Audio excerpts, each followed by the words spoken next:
when you manage your mind, you can change your cellular health, your biological age, in other words. And so you control that. So you literally, with your mind, control how your DNA functions.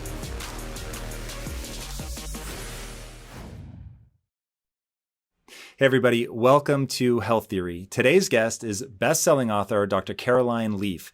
She's a cognitive neuroscientist with a PhD in communication pathology who's been researching the brain, mental health, and memory formation for over 30 years. Her insights and methodology have helped over 1 million people to improve the quality of their lives and have made her a highly sought-after speaker who lectures to audiences around the world. Additionally, she runs the Integrated Mind Network and is participating in a DC-based mental health initiative that is a part of her tireless efforts to reduce the global stigma around mental health. Dr. Leaf, thank you so much for joining us today. Oh, I'm thrilled. Thank you. Yeah, of course. So I'm super curious to know if your Skype can be believed. You are now in Dallas, Texas. How does one go from South Africa? And I think you were born somewhere else even from there. Yes. Yeah. I got an interesting history. I was born in Zimbabwe and grew up in South Africa, and we've been in the States now for 12 years. So we're based in Dallas, but we travel globally, 70% of the month. Pre-COVID, post-COVID, and during COVID, we obviously haven't traveled. But yeah, our main office, we're based in Dallas. So my mom was English, my dad, well, Irish English, my dad Italian. So I'm kind of a mixture, and my husband's Swiss. So put that all together, and it's an interesting mix. So I start with that is because one of the things I find most interesting about your work is the whole idea of identity and how important that is for people. And I know you work with people a lot on that. And one of the things that I have found certainly anchored my own identity, and I've seen anchor a lot of people's identity, is where they're from. And so having that sort of high level of being a nomad and going to all these places, how has that impacted your identity? How do you think about identity, and what's your guidance for people trying to solidify a useful identity? Tom, that's an excellent question, and it's really a good place to start, because when I worked in clinical practice, which I did for 25 years, it's the first area that you need to work with people, because your identity is your value.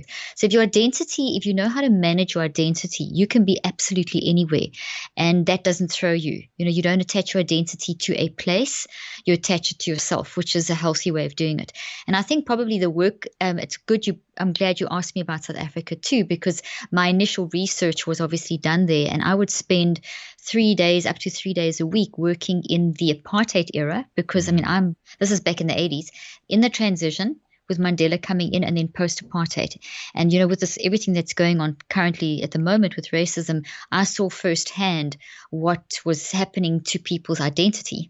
And a lot of my initial brain research was done, and that's where I honestly learned most of what I do, because I was in the trenches dealing with people whose identity had been removed. A classic example of identity is Nelson Mandela, and when he was sent to prison on Robben Island, one of the things that they did was the first thing, besides all the inhumane things they did, was that they took their ID card away. And your ID card, already in an apartheid South Africa, that ID card meant everything. And the first thing they would do is take it away and say, you have no value, you have no identity. And then they would put them in the prison outfits, and there was no recognition of identity, and that's how they broke a lot of their spirits. And it's interesting how Mandela took that and turned that into what we know, transformed that experience into something very constructive. Whereas there was the traditional, the well-known hammer murderer who was incarcerated at the same time as him, and what they would have to do all day long would hit these white stones with a hammer. And there was no recognition, no value for them as a human, and they would just do this day in and day out, dehumanizing. And when Mandela got out of prison, we know what he did. He transformed the world, impacted the world. The hammer murderer went on to be the hammer murderer. He actually murdered people and became a serial killer. And there's two classic examples of people whose identities were removed and who used that in a different way and transformed that in a different way. So if I had to define identity, it's really simple. It's how you uniquely think and feel and choose. That's what it is. So when I think of identity, I actually think of it a little bit differently. And I'd be curious to know if we have conflicting ideas on identity, if we're just saying the same thing, maybe in different angles. So I think of identity as a statement that you repeat to yourself about who you are, using actual like those words. So in the beginning, the thing I repeated to myself is I am Salieri. And I don't know if you know the movie Amadeus or not, but Salieri was the character who was just good enough at music to recognize he would never be as good as Mozart. And when I saw the movie, I was like, oh my God, that's me. Like I'm just smart enough to realize how much smarter other people are. And so I had that similar lament of like, could you not have made me dumber so that I don't have the self-awareness, that I don't recognize that I'm not as good as these people? Or couldn't you have made me as good as these people? Right. But being in the area where it's like, oh man, I just recognize where I'm at. So I had to switch that. And so a big moment for me was going, actually, I am the learner. And because I could repeat it to myself and I could define what a learner was and what a learner does, and it became so concrete and so specific that it gave me a way to see myself that made me feel good and a way to behave that moved me forward. Is that a collision with how you see it? Mm-mm. Is that... No, it's totally complementary. So what you've done is you've translated how you thought, felt, and chose about yourself from being someone who almost was the almost there, the Salieri, to recognizing that actually you are. So you basically thought, felt, and chose. In order for you to make a statement, it's preceded by a thought. So you had this thought of who you were, and then you had to change it to another thought. And a thought is a big concept, and it's a real thing. But thoughts come from an action, and that is the unique identity of thinking, feeling, and choosing. So you had to think, feel, choose. You built a thought, and then that thought became encapsulated into a statement. Can you tell me, what do you mean by choose? Okay, so as you, what we do at incredible speeds on the non-conscious level at like 400 billion actions per second, we do on a conscious level at a much slower rate. And we have awareness of our thinking, feeling, and choosing every 10 seconds. So as I think, I will feel, and as I think and feel, I will choose. Choice means that you're building, updating your knowledge. It's like a wave of knowledge that's been constantly updated about yourself. Do you mean I'm choosing what to believe about myself? Choosing, yes, choice about everything. It's choice about everything. Every experience, like right at the moment as you're listening to me, I'm giving you information, you're thinking, feeling, and making choices about what I'm saying. So the three go together, and choice is kind of it's like it puts the bow on it. It kind of collapses the wave. If you think of a wave on a beach, it's the easiest way to understand choice. You think and feel the wave builds, and then as you choose, the wave crashes. So you make a decision, and then that leads you to the next bit of information that you need. So let me push on that a little bit. So you're saying things, let's say it's about identity, and so I'm having a reaction to that, or I'm thinking about it, I'm having an emotional reaction to that, and then I'm going to make a decision about whether I think it's true or it's false or worthy of pursuit or whatever. And that sort of narrows the world of opportunity down into, now that I have a decision about it, I've sort of cataloged it. Is that, and then the world becomes, I've cataloged all these things in all these different places, and that creates my, what I call frame of reference. I don't know what word you would use for that, but yeah, you can explain it exactly like that. And it's not just a one-off thing, it's a constant process. So there's a lot of little decisions, like a comic strip. If you think of a comic strip, there's a lot of little cartoons, but we don't see the individual cartoons, we see a whole flow. So every little cartoon is like that: think, feel, choose, but put together it's a flow. So to get to the point of I am a learner, there were a lot of little individual parts of the cartoon, little individual think, feel, choose boxes that led up to the identity that you created, that you shifted for yourself, that you literally reconceptualized. So thinking and feeling and choosing is mind in action, and we're always in action 24/7. And there's a bunch of little proteins that are supercomputers that are vibrating with I am a learner in little branches, looks like a tree, and every experience that you have daily is being added to that concept because you keep on learning. And that's a thought. A thought is like a tree filled with memories. And a thought is a huge concept, and it's something that we build from thinking, feeling, and choosing. But within it is an infinite number of branches that you keep growing because of each experience. So the I am a learner keeps growing. So the identity keeps growing and changing. And along the way, it's very organic. So along the way, we experience this, we have a relationship, we meet someone else, we learn something new. So every time you do an interview, every time you prepare for an interview, every time you have a conversation with your wife or a friend, you are adding to that identity because you approach things in terms of I'm learning new stuff all the time. A lot of people that would come into my practice, and a lot of people that contact me now, thousands, will say, I don't know who I am. I don't know what my purpose is. I've been told by everyone I can't do this, I can't do that. I've gone through this trauma, this brain injury, this autism, or in the racial South Africa that I worked in this current racist environment, the value of, well, you're black, so you're not worth the same thing. Who are you really? So we've all got the same brain structures and physiology, but the way that you are building this information and the way that your viewers are building what I'm saying now is going to look different. We're all building different trees of what I'm saying at the moment based on your unique identity. So when we accept that... I want to slow down there just because I want to make sure that people can actually piece this together. So I'm going to translate some of this into just the words that I use and let me know if I'm actually understanding this.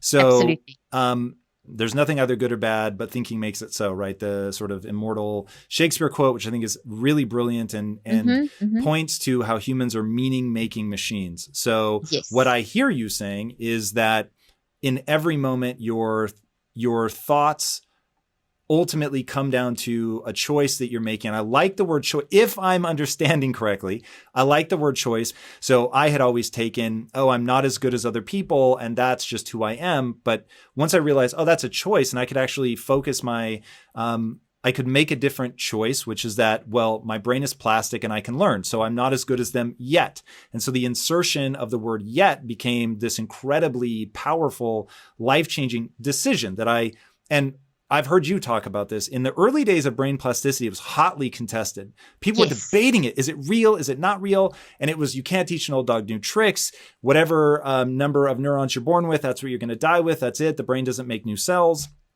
And so in the late 90s, when I'm sort of sliding towards depression, and I'm like, man, I've taken on tens of thousands of dollars in debt from college. I'm not talented. I'm never going to be able to do what I want to do for a living. And now I'm lost. And so it was a really dark place, but I find brain plasticity, it's hotly debated, but I choose to believe that it's real. So when you talk about the tree and sort of the way I think about all the branches, is that what you're talking about? Where those little incremental things, you're constantly changing the shape of this tree as you make these different choices about all these little incremental concepts that you encounter that you then assign meaning to. Perfect. You said that perfectly. That's exactly what you're doing. When you think, you will automatically always feel. And when you feel, you will automatically choose. We do that as humans, whether we like it or not. So we're either choosing, we can't never not choose. That's one of the arguments that people say, well, I'm not going to do anything. That's a choice. So you're choosing either to actually move in one direction or the other all the time. So the three always go together. You cannot separate them out. So the result that you build is that tree, the thought. They look like trees in the brain. We see that they have an arbor-like structure, which is tree-like structure. They're constantly changing. They're never the same. They're always updating from every experience that you have. So you're always growing little branches. There's no space limit to the amount of branches that you grow. There's no space limit in your brain just by the nature of how the brain actually grows itself. And this is neurogenesis, neuroplasticity, which is the research I've been doing for all these years. So a thought then, as you think, feel, and choose, and we're talking specifically about the thought of identity at the moment, which is very core because it pervades how we view everything in life. It's a very dominant thought structure that we build into our brain, and it kind of is the sunglasses we put on how we view life. That thought, when you think, feel, and choose, and you build the tree, and if my hand is the tree, we can literally imagine that inside this tree we've got information, so on the branches, and emotions, because we think about information. So we build information, and also the emotions, which is the feeling we experience at that moment, also goes into there. So this thought has information and emotions, and all the little branches are the memories of the thought, which keep getting added to. So thoughts are real things. They occupy mental real estate. Let's talk about how nothing can change. Energy is never lost. We know that from Newton. So energy is never lost. Energy is transferred. And let's say that you're seeing yourself in a very negative way, like those people that I work with in South Africa, or my patients, or the example you gave of yourself. If we constantly think about ourselves negatively, we're going against the natural function of the way that the energy should flow in the brain as we are going through life. So instead of the when I think about should, though, that'll derail on. So I won't take us down that path. But to me, whether we should or shouldn't, is certainly we can change the way that we feel. We can change even the hard wiring of our brain by getting a grip of our thoughts. And I know one thing you've talked a lot about is that I teach. Yeah. So walk me through, like, when it comes to changing your identity. So you've got this tree, you've made all these decisions, you've got these emotions associated with thoughts, and they sort of, in my language, will cough up to your conscious mind at the weirdest of times and cause you to interpret situations in an unhelpful way unless you take control of that. And I love your analogy of it being like a tree, because once you get into an organic growth, I start thinking some people, the way that their frame of reference, all those little choices that they've made have built, instead of, like a beautiful bonsai tree, it's a bramble, and it's, it's tangled and there's thorns and it's like impossible to get your way through. So how do you help people, whether it's meditation, journaling, breathing exercises, developing self-awareness, like how do you help them take control of that process and begin to build an identity that serves them? Okay. Brilliant question. So if you use your mind in a very determined way, so if you control your choices, and you've said this, both of us, that when you think and feel and choose, you have the ability to change your choices, to control your choices. So that thinking and feeling is leading to the change of the choice. When you do that, you change the structure of your brain, because the thinking, feeling, choosing moves through your brain, leads to a genetic change in your brain, which then builds the little proteins that actually hold the thought, and the proteins make the branches of the tree. So this is, when we talk about neuroplasticity, the visual you can actually imagine is of tree branches growing. So there is structural change. So you are changing matter with mind. So what is mind? Think, feel, choose. What is matter? It's the physical substance or substrate of the brain and the body, and then the brain controls the body. So how do you teach people to be conscious about that process? Like for me, I always tell people, nice and simple, the only identity that's going to serve you long-term is that of the learner, period. Simple as. It's the most foundational. I am very open. If somebody has a better answer, I will immediately adopt it. But it's anti-fragile, to use Nassim Taleb's term, where the more you attack somebody with the mindset of the learner, the stronger you make them, because their identity is not associated with being right, with being good or worthy or anything that's fragile, being smart. It's all around, cool, I want to know where I'm wrong because I want to improve. My very self-esteem is attached to my willingness to learn, to stare nakedly at my inadequacies and get better. So that's sort of my foundational thing that I hand to people and say, look, just do that. If you build your identity around that, you're going to be golden. I give them the phrases to repeat. What's the scaffolding or process is probably a better way to say it. What's the process that you give people for changing their identity in a very specific way? Okay, so first of all, learner is an excellent way, because learner means that you're always open to change. So you're always open to thinking, feeling, and making choices. So learner is an excellent word to use for that, because you can't learn unless you think and feel and make choices. I quickly want to just frame it with related to something that you mentioned a moment ago, because it'll make it easy to understand how our brain should flow. The word should, you paused on the word should. Everyone's got their own should. I want to stress that. There is no normal brain.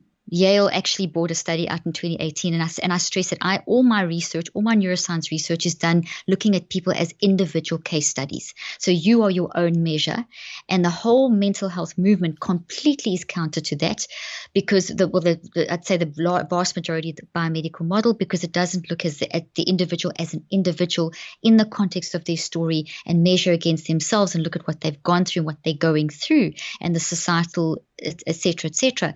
It's more, these are the symptoms, diagnose the symptoms, give you a label and lock you into a box. And that has been very detrimental to mental health. We've gone backwards in mental health for the last 60 years. It hasn't worked. It's made things worse. What we have to get back to is the recognition of the individual. So when I say should, it's not should against any measure. It is, there's a certain pattern in the brain that we see when we've got a handle on how we're comfortable.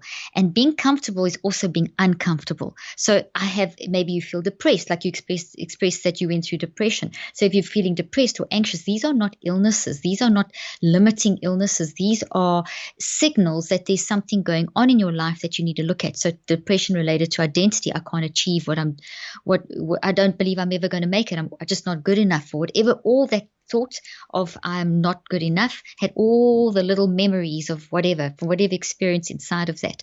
So that frames it. So how do we fix that? So what I studied was the science of thought. So if we think, feel, and choose to build a thought, how does that process happen in the brain? And how can I translate that back for a patient who's suffering from depression, or a child who's battling with learning issues, or someone who has an identity crisis or whatever? So there's 5 basic things that your brain goes through, but there's a preparation phase first. The preparation is the mindfulness, the breathing, all those things which then prepares the body on a physiological level and a neurophysiological level for the sympathetic and the parasympathetic nervous system to balance and for us to get mindful in the moment. As soon as they have done mindfulness training, for example, and some mindfulness work or bit of meditation and breathing, your brain is then in a phase state where the different energies of the brain, alpha, beta, theta, delta, nothing weird, are all flowing like in a beach. Think of a sea. Think of the sea. If you go far out in the sea, you've got the huge swell. And that's like, it's deep and it's big and it's massive, but it's this massive swell. That's delta. Then you come in a little closer and it's a big swell, but it's not as big. That's theta. And those two represent the deep, the non-conscious mind, which is the biggest part of us, that non-physical part of us, where our intelligence is, our memories. It's working 24/7. It's huge. It's churning. This is why the sea analogy is really good. Then you come in a little closer to the shore and you get alpha, which is now starting to build into more of a wave that you can recognize, the typical wave form. And then you get high beta, which is kind of the top of the wave where you're starting to see the white crest. And then you get the beta where it crashes onto the beach. And then you get the little ripple, which is what we would call gamma. So there's the gamma, beta are all dealing with conscious. Are they're active 20, all of them are active all the time, but they become more active when you're conscious and awake. And when you are sleeping, the others become more conscious, but they've got to work together because it's the conscious and the non-conscious mind. And the alpha is a state that your brain goes into where you can actually capture and get access to the non-conscious mind by being aware of the conscious mind. Okay, so how do you do it? So how do we get this wave flowing that sometimes will be a big wave and sometimes small, just depending on circumstances? You have a trauma, you have a this, you have a that. It's all normal. Okay, it's all part of life. It's all, we go up and down, anxiety. These are all things that we experience. So we have to normalize depression, anxiety. And yes, you have extreme states from extreme circumstances, and we can talk about that in a moment.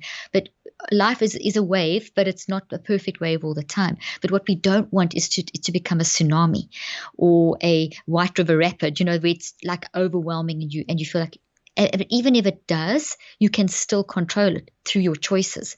So we have this phenomenal ability as humans of awareness, and it's a skill that we need to learn. So what I'm talking about now in the 5 steps that I'm going to now summarize for you, and it summarizes if I have to give you one word for all the work that I've done, it's mind management. I teach mind management based, and I show the evidence of mind management, which is basically neuroplasticity happening through showing people that when you do certain mind actions, you're going to change your physiology, your blood, etc., even your cells. I've even shown that your telomeres will grow or shorten depending on how you manage your mind, which is incredibly important for biological aging, cellular health, etc., and then also the changes inside of your brain. So the first thing that we as humans are very good at, but we can get very bad at if we get very distracted, is awareness and self-regulation. So step number 1 is developing our awareness, our skill of awareness.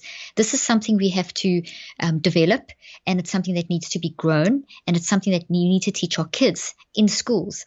Can you give a super quick example of how people can improve their awareness? Okay, so it's actually using what I call the multiple perspective advantage. So it's standing back and observing your own thinking, feeling, and choosing. You can do it with me right now. So as we're talking, all the listeners and viewers can do this right now. Be very aware, like I'm very aware now of my fingers moving. I'm aware of your facial expression. I'm aware of what's behind you. I'm aware of my own body movements. I'm aware of our conversation and the relationship developing, how you feel. I'm aware. I'm watching my thinking, I'm feeling and choosing in terms of my choice of words. So I'm highly aware, which is a state that you will come out of when you're in mindfulness. When you do meditation, you get into a very aware state of your what you are feeling physically, how maybe your toes sore, maybe your heart's beating faster, whatever. I'm just giving random examples. So it's being very tuned in to what's going on in terms of your thinking and your physical and the emotional. So what information am I thinking about? What emotions am I experiencing? What physical sensations? And it's developing that. With our modern era, we've become very distracted. They did a very interesting study at Harvard, and a couple of other universities teamed up with them, where they put people into a room and they took away all their iPhones, any kind of technology. They just had to sit. The instruction was just to think. They had 18 to 75-year-olds, and they just had to think. And they only had to do it for 16 minutes. And the majority absolutely hated it. They couldn't do it. They were frustrated. They were irritated. There was a shocking device in the room. It was very well hidden. And some of them were so bored that they found the shocking device and they shocked themselves. They'd rather shock themselves than sit and think. Just 10 years ago, the same kind of research was done, and people loved it. People have, in our modern era, and I'm not anti-technology, it's brilliant, but it's mind management of technology. When we lose our awareness skill, when we aren't aware of having aware of you and how you're feeling, I lose a natural part of me, which is empathy. Awareness is very much related to empathy. Empathy for myself, my identity, who I am, empathy for others, empathy for my impact that I'm having on others, awareness of I'm getting irritated. Why am I getting irritated? Not just reacting and being irritated. So we see in our current modern era, and we can't just blame our modern era, but it's playing into it. It's making it more difficult. When we are so busy with technology and things so accessible, or the lifestyle that it's now, everything's just on your head and you can just get everything so quickly, we haven't taken enough time to think, and your brain needs to reboot. So part of awareness is awareness of, what am I thinking at the moment? Why did I just snap at my spouse? Why did I feel irritated with that? Why am I feeling what I'm feeling? And is the interruption of awareness, is that the rebooting that you're talking about? Or is meditating in shifting from, say, beta to alpha, is that the rebooting? It's all a process. So once again, it's a process. So it's a determined choice, once again, to stand back and observe your own thinking. So you use your choice to observe your choice.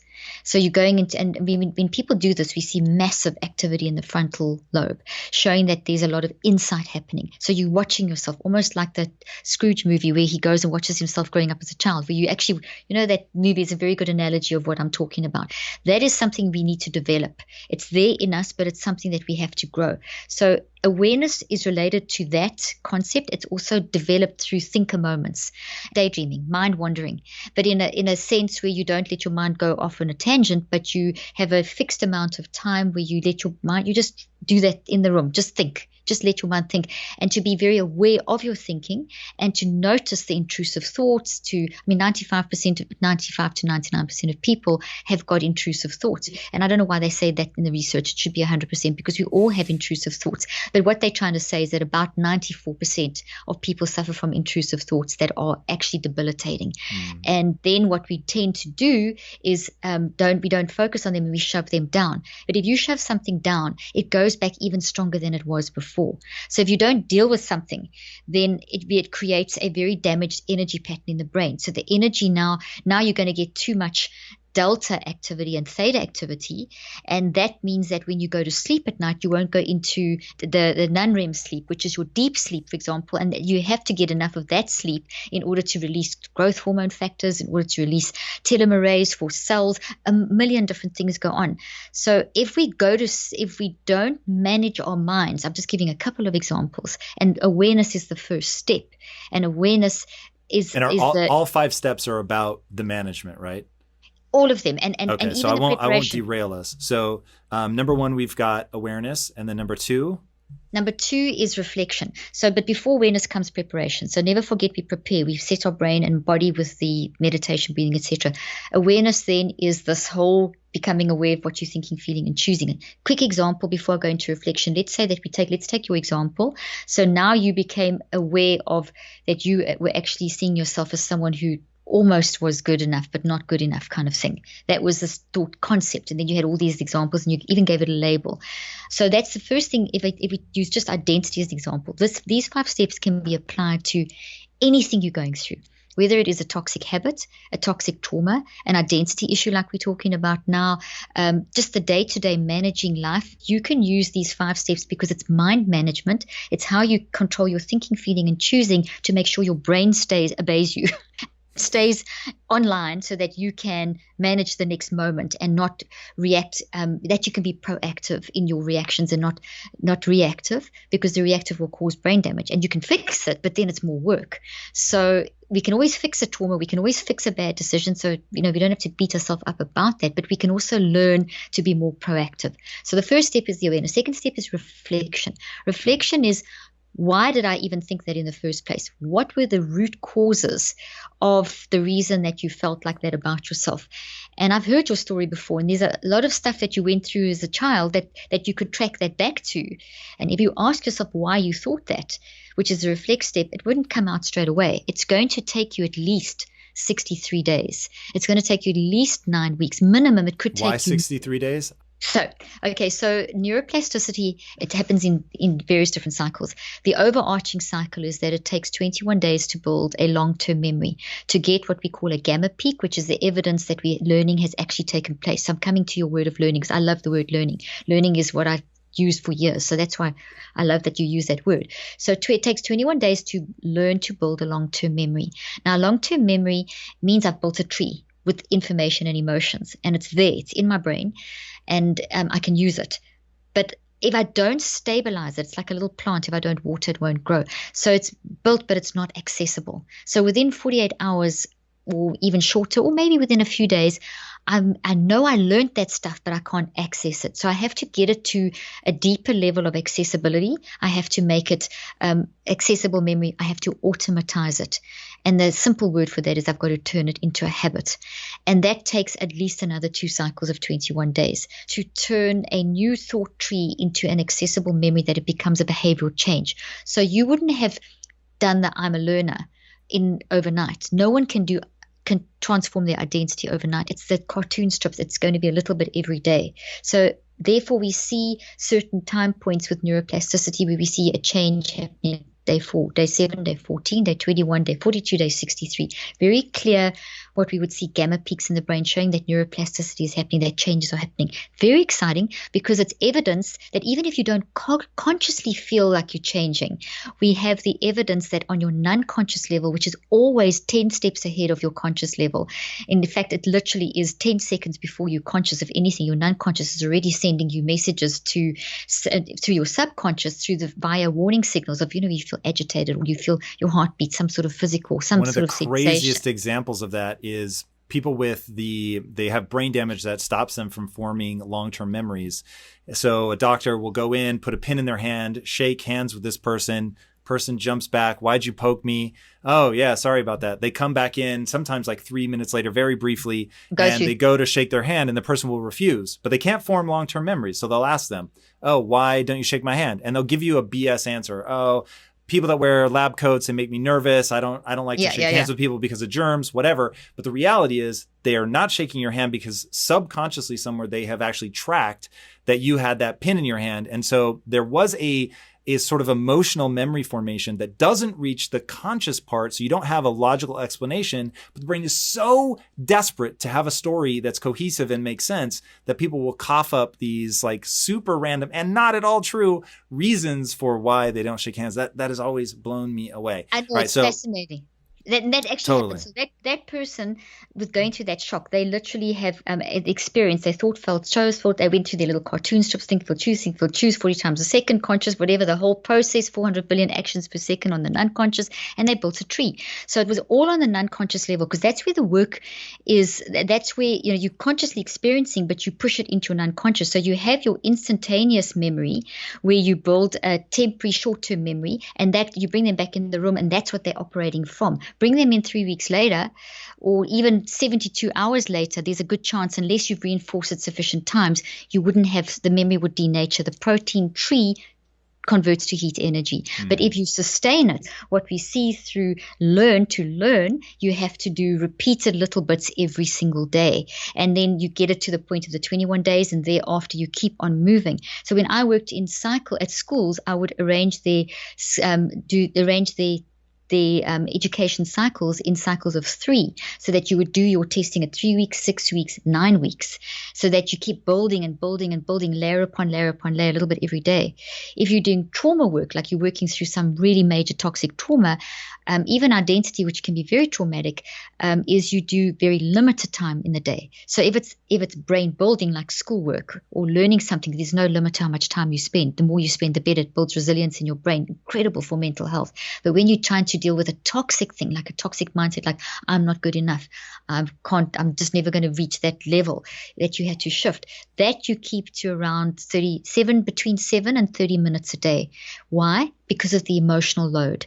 And people can get so overwhelmed emotionally that you get all these chemical reactions that keep happening over and over and over, and you're not giving yourself that thinker break to be able to capture that thought, and then it becomes a thought that, like an OCD thought or a repetitive thought, intrusive, that you don't control. So mind management is not to allow that to happen. Mind management is to do very concentrated work on the trauma, whatever it is, the identity, for 7 to 30 minutes, and then you don't work on it the rest of the day. You just have prompts for the rest of the day. So let me translate this back into finish the 5 steps, and then we can circle back to this exact example. So we've aware that you've got that mindset. You start reflecting on it.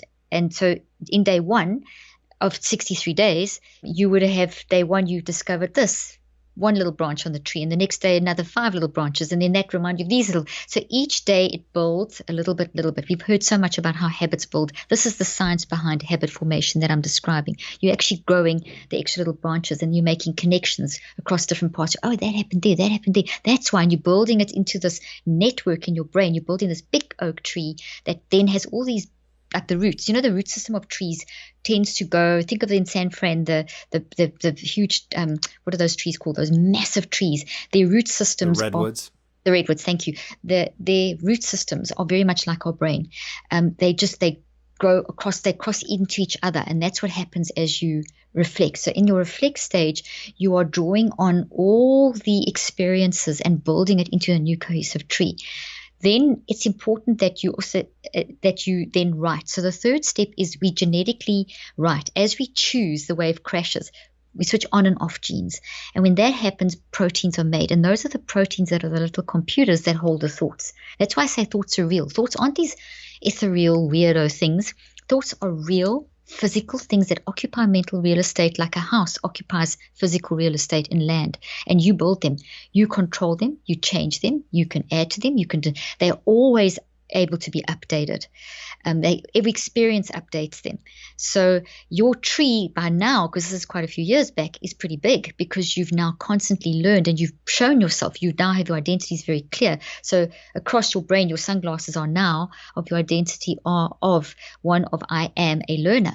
And you prove it to yourself every single day and confirm that message to yourself every single day, and it pervades everything. So you've now, like a good virus, it spreads across the whole brain. It infects the whole brain, and it affects it through the neurons, through the synapses, through the physical structures, as well as through the energy that flows through the alpha, beta, delta, theta, etc.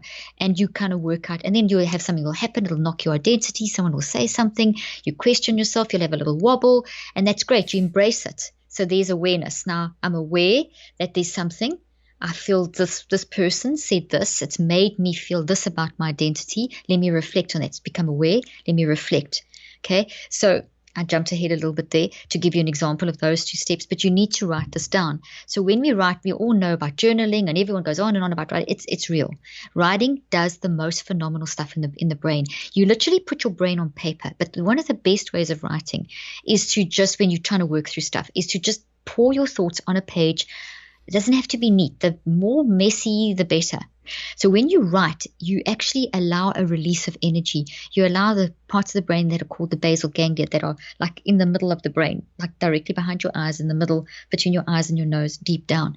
You allow a flow of energy between the temporal lobe, the amygdala, and the prefrontal cortex, and the dorsolateral, all these fancy areas of your brain. Okay, we get all this energy, but it flows. You get gamma waves flowing from the front to the back of the brain. So we see this beautiful. And you're saying this is all happening from writing?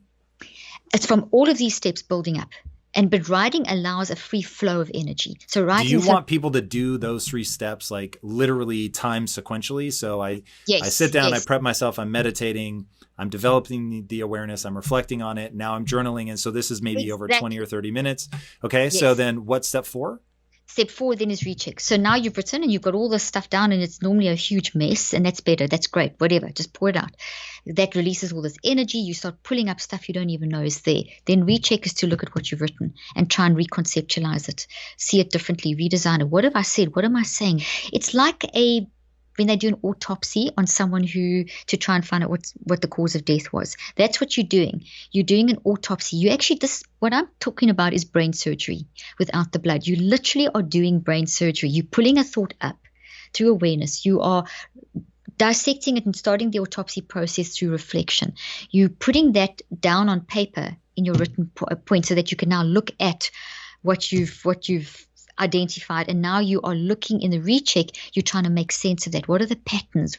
And each day is a tiny step forward. So you're not going to solve the identity crisis in one day. That's what I keep talking about, the 63 days. And sometimes you might do multiple, because as you come up with one, you find, oh, there's all these things, but you will get to a level. And then the recheck leads you to a reconceptualizing, a redesigning of, okay, I saw myself like this. I've been seeing myself like this. It seems like this could be one of the causes. Now, what could I do today? This is very important. What can I do now? We tend to do this big thing. I can fix this all in one day. You're not going to get there like that. You have to take a tiny, tiny little bit. You have to focus on what you can do today. So step 5 is an active reach. From my recheck, trying to make sense of this. And I'm not going to make sense of the whole thing today, but something there will make a little bit of sense. Now I'm going to do something very simple, a little active reach, which could be as simple as, okay, well, when I feel that I'm useless, I'm actually going to tell myself I'm not useless. It could be a song that you sing in your head. It could be a statement. Why do you call it a reach? Because you're reaching towards a goal. Okay. And it's so I'm active. Actively taking a step towards my goal. Yes, I'm doing something physical. And here's the really cool thing is what we found from the research is that when you take a little thing, a statement as simple as if I feel like I can't do it, I can do it. A simple statement. If I see myself as being not a learner, I see myself as being a learner. It's as simple as that statement, even if you don't believe it consciously. You have gone through a process of you now rewiring. You're building a new pattern in your brain. So you've got this toxic tree. Okay, so this I drag around the world. It's from South Africa. It's a little wiry tree. But thoughts look like this. Okay, so this is now a toxic tree. So I'm going to bring this into awareness, step 1. Okay, and then you're going to reflect on this. What are these little branches? Why? The why. Why am I thinking? Ask, answer, discuss. Then I'm going to start writing down what I discover. Then I'm going to recheck. I'm going to look at what I've discovered. And then I'm going to develop some kind of little action. That little action in my app that I've developed to teach a system, you can put in like the reminders on your iPhone. You can type it in to set it to go off and remind you 7 times a day. Why 7? It seems like if we have intervals of 7 during the course of the day, where a little prompt comes up on your computer screen and reminds you, like you've got to go and do some shopping and keep reminding. So you press complete on your iPhone. That's what I'm talking about. By taking the little simple statement and putting it into your iPhone, and it just pops up on your screen, or you can write it on a journal. You can do whatever. I just like to use technology in that way. I don't have to do anything. It takes me a second to read it, but it reminds me. So in other words, I'm blending my conscious and my non-conscious mind. So the work I'm doing in my non-conscious mind is being reminded during the course of the day. Every reminder is a little drop of water to water the plant to give it more energy. The more energy I give the healthy, there's a healthy one. Okay, there's a nice healthy one. The more energy I give this, the less energy this has. So I'm not ignoring this. I'm not doing what traditional methods will say, you must just suppress this. You can't. This never goes away. I have to actually redesign this. You had to redesign your identity. You still talk about your previous identity, but you don't talk about it from this angle. You talk about it from this angle. You used to think like that. And there will be days where a little bit of this pops back in, but then you can wire it out and catch it quickly and get it out again. But the whole point here is that a lot of traditional cognitive behavior therapy identifies a thought and then teaches you techniques to talk it away, to try and convince yourself. That's really hard work and it's not sustainable. Mindfulness and meditation and things will get you in the right state, but these 5 steps are beyond mindfulness. What I've shown from my research is that you can have a boomerang effect. If you just become aware and you don't do something, you can go back into that state and get worse. Classic case example is in my most recent research, we had a control group and an experimental group. The control group were not given the technique, which was these 5 steps in an app form. So they didn't get the individual therapy. It was all done because I'm a firm believer that you as a person are brilliant. You have this resilience in you and you have the ability to give yourself a lot of coaching. So what we did was in this research study, which was double blind, random controlled, all the gold standard, done with as a single subject design, which means I looked at the individual, measured them against themselves, and then we did compare the experimental to the control group. So we did a lot of different testing, simplified. We did 3 areas of testing, and one was psychological. I have a scale I've developed that looks at the unconscious mind, how you're thinking, etc., your awareness, self-regulation, that kind of stuff. We use traditional scales that they use in hospitals and whatever, and we used the narrative. Very important. What's your story? That's the most important thing. What is your story? What's going on in your life? What is your circumstances? Most important part of the psychological. Then we looked at blood and telomeres and cortisol and all the traditional thing. Telomeres are caps on the chromosomes, X chromosomes on your DNA, and those little caps are very significant when it comes to cellular health. And when people are under toxic stress, they shorten. And when you manage your stress, they lengthen. I showed that in 9 weeks, you can lengthen the telomeres, and it's actually almost unheard of, except Dr. Eppel, who's the leading scientist, Nobel Prize winner in this area, has started showing that you can make these changes within 9 weeks. So we've confirmed that with the study, that when you manage your mind, you can change your cellular health, your biological age, in other words. And so you control that. So you literally with your mind control how your DNA functions. You control, for example, we all know about cortisol. Cortisol drives so many things. We saw a significant relationship as people manage their mind using their 5 steps in terms of cortisol dropping because everyone's cortisol is also measured against themselves, not against the standard. There's a basic standard, but there's such a variability within that. Homocysteine is another one. So in other words, without confusing everyone, we looked at blood, we looked at DNA, we looked at psychological, and we looked in the brain using QEEG, which is very accurate, looking at the energy and how the brain's responding. So in the experimental group and the control group, they all got this testing. So everyone was made very aware of they all knew it was a mental health study, but the difference was the experimental group got the technique. So what we saw was major difference. With day 1 to day 21 in the experimental group, there was a significant reduction in anxiety by 81%. Wow. That doesn't mean anxiety will go away. It means that you manage it. Anxiety will always be with us. We need to understand anxiety is a normal human response. So is depression. So is OCD. So are intrusive thoughts. They are all signals telling us, hey, cool down, focus, take a moment. Something's going on in your life. So what I teach people is that this is always going to be with us, but we've got to know where it gets unhealthy and how to manage that. And there'll be periods in your life where it does get unhealthy. That's okay. You can manage it. And that's what we saw happening, a reduction in depression, reduction in anxiety, up to 81%, significant changes in cortisol levels, significant changes in telomere length. We had quite a lot of millennials on the study that had biological ages that were 20 years older than their chronological age. Cool. And by the end of the study, they were back at their normal age, biological age. I mean, this is 9 weeks. The subjects that did the process every day, and they would spend 7 to get through those 5 steps for a trauma thing. You can do this sequentially, as you asked earlier on, in as short as 7 minutes. So it's 1.5 minutes per each step. So it's not long. But then over 63 days, that's when you see the changes. But we saw changes in as early as 7 days. That doesn't mean you stop. And this is always the danger I found with my patients. Because you see change so quickly, you think, oh, I've got this under control. But you'll lose that. 7 days is not enough to allow the neuroplasticity to take place. So changes occurred, but all the proteins are unstable. They have to get to a stable state. In fact, what we see in the brain is the little branches where your memories are stored in the trees. When people are at day 7, for example, it's just a tiny bump on the outside. There's like a little bump that joins it. By day 21, it's changed into a mushroom shape. This is work done by Dr. Marion Diamond, who died at 94 last year. One of the leading researchers when it comes to this, that memory stored in dendrites, not in synapses. And she showed with her work that it changes over time. And when you've got a bump shape, it's not a strong enough memory. That's at 7 days. At 14 days, it becomes a lollipop shape, the little connector where the leaf connects to the branch.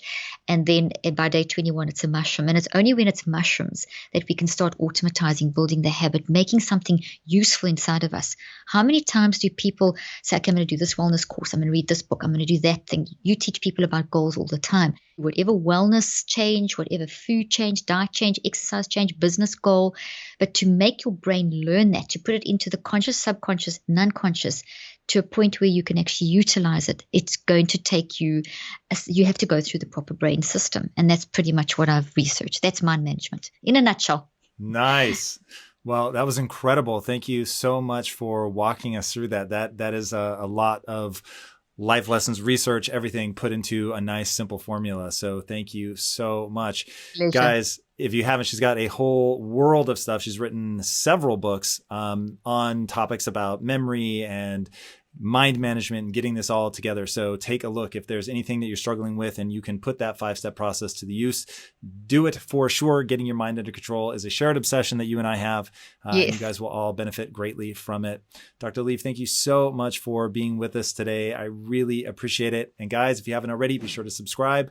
And until next time, my friends, be legendary. Take care.